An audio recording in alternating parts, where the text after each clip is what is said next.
There seemed to be a time back in the day when it was alright to just have a true crime documentary, but those days are long gone, and now every drama we see seems to be based on real events, either based on a podcast or based on a documentary of old. And here we have another one, but unlike some of the others which may have disappointed, this is a piece of television you do not want to miss. We're of course talking about Toni Collette and Colin Firth in The Staircase. I think there are not many families like us. To the Petersons. I'd like to make a toast to so many better days ahead. Every day is going to be an adventure. So always stop and think, this is one of the happiest days of my life. To the Petersons.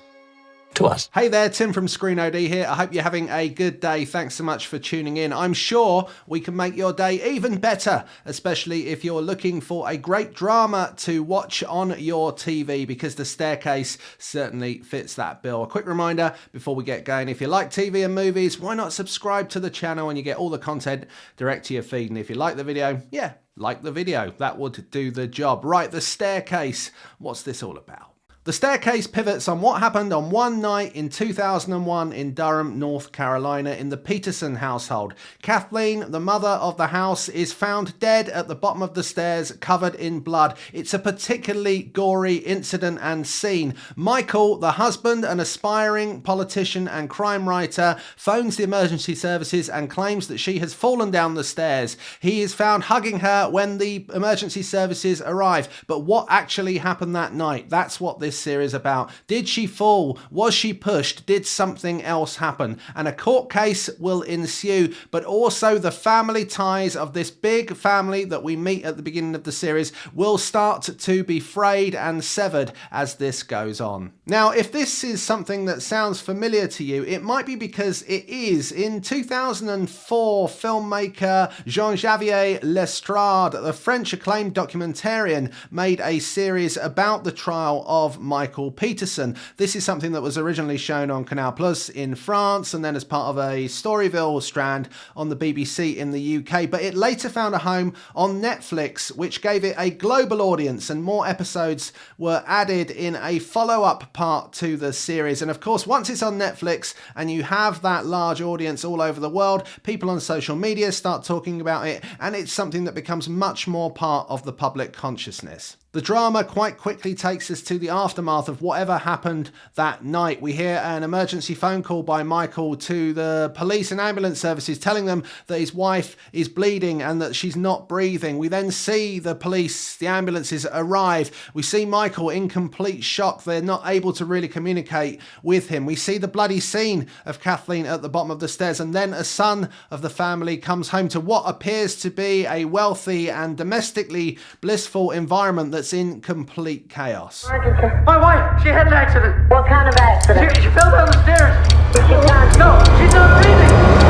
Before you get much of a chance to understand why this is being declared a crime scene or what exactly is going on, we are thrown back to a different timeline, to a time where Kathleen is still alive and Michael and Kathleen are together with all of their children. They're about to say goodbye to their eldest daughter as she goes off to college, and this is what you might describe as an all-American idyllic scene as they sit in their large house in suburbia and they laugh and they joke and they have fun. Quite the contrast from what is going on in the chaos of this scene that we are introduced to with the emergency services arriving.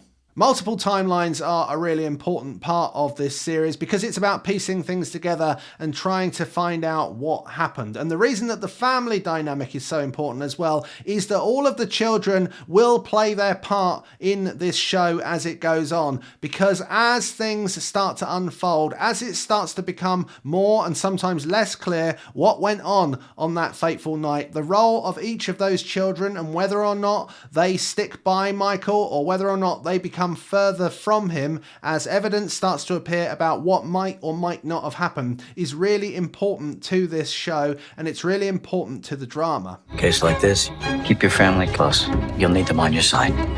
We have no murder weapon, but we found countless images on his computer. Dad tells stories. He kept that from all of us, not from Mom.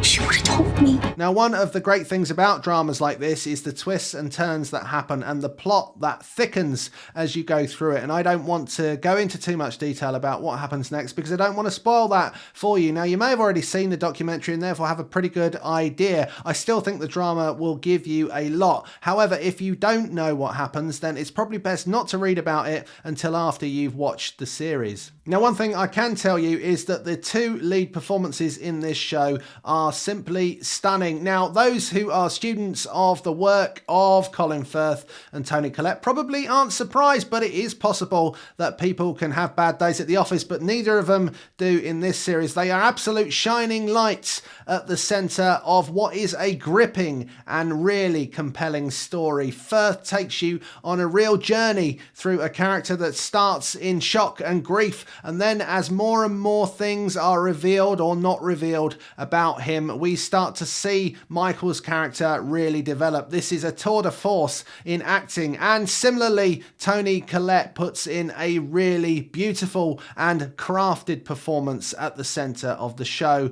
playing Kathleen. Now, it's worth noting that there are some really good performances too from some of the younger actors in the series who are portraying children, and their role in the show becomes much more important as the series goes on and revelations come out and things start to change around the case. You will want to look out for Olivia de Jong, Patrick Schwarzenegger, and you've got Game of Thrones Sophie Turner as well, putting in really great performances, quite nuanced, interesting, and really drive the story forward. Overall, you have here a show that has an incredibly premium feel to it on every level, both from the actors on the screen and their performances, to the scripting, to the production itself and what you see on screen. Now, this is something that you probably come to expect if you watch a lot of HBO drama, and they certainly haven't let you down here. The Staircase is available to watch on Sky and Now if you're in the UK, or if you're in the USA, you can watch it on HBO Max, and I suggest that you go and do that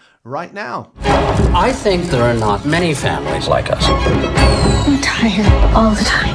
I need help. We're not perfect, but we stick together. They called me a liar! Maybe we both are. And we love each other.